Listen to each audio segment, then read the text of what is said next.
have seen what is meant when we say sustainability. At this point, it is important to go and look at what is the right approach to adopt when facing a sustainability problem. Typically, such a problem is approached by looking at what it takes to produce a good or service and which impacts will be considered in its production. The product will be then exhausted at the end of its useful life. We can say that this approach is linear design thinking of a product. But what is needed within a sustainability approach is to be able to consider the whole life cycle of a produced good or service. Designing a product considering all its stages of life means having a circular approach. Planning what will be disposal of that product since its design, considering the materials and where they come from, allows for moving from a linear towards a circular approach. And that is what is meant by life cycle thinking. Analyzing the life cycle impacts of a product means performing the so-called life cycle assessment or LCA of that product. Today, LCA is regulated by ISO standard 14040. Nevertheless, it's still complicated to have the same results from two different life cycle assessment analyses. This is due to the numerous assumptions underlying them. We have seen in the previous chapter that at least we must consider uncertainty in data gathering and uncertainty in the choice of the proper model to represent certain product or activity.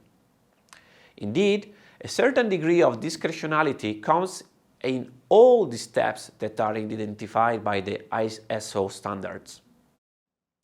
In the first step, we have the so-called goal and scope definition, in which a very important aspect of an LCA analysis is identified, which is the definition of the functional unit. This choice becomes particularly crucial when a comparative study is carried out. Are we sure that a kilometer driven by car fulfills the same need of a kilometer driven by bike? In some cases, probably yes. In some other, probably not. Filling the bill of materials is the second step of an ISO-compliant LCA. In this step, we run into the data gathering issue that we talk about. In fact, this information is usually taken when a primary source is not available, from a database which may be up to date or not. But also relying on a primary source does not automatically mean having a complete and certain databases. In the third step, impact assessment, inventory data are translated into environmental impacts based on indicators.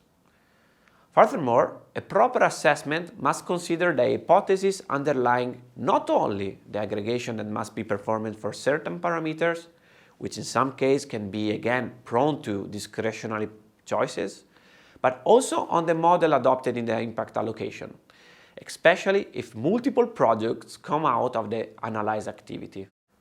Finally, results interpretation is crucial and should consider sensitivities or at least scenario analysis, trying to answer what-if questions.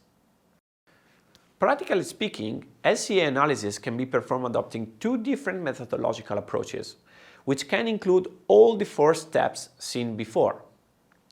The first approach follows a process-based approach, taking advantage of pieces of software able to interpret and perturb famous LCA databases such as EcoInvent. The second one adopts input-output analysis, a methodology diffusely adopted in economics since Leontief Nobel Prize in 1973. These two methods are grounded on the same mathematical background, but practically differ on some aspects. Process-based LCA can be usually more detailed in terms of granularity of representation of products, but input-output analysis allows for a comprehensive modeling of the whole economy, thus not committing the so-called truncation error typical of process-based LCA.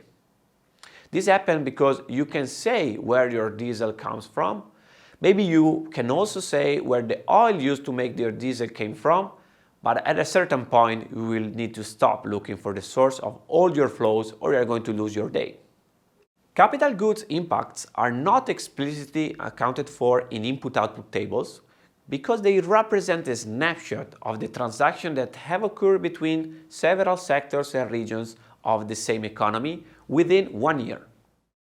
In process-based, it's possible to consider also capital goods flows, but it's usually not possible to rely on a database which refers to the same year for all the analyzed flows, thus making the analysis not temporally coherent.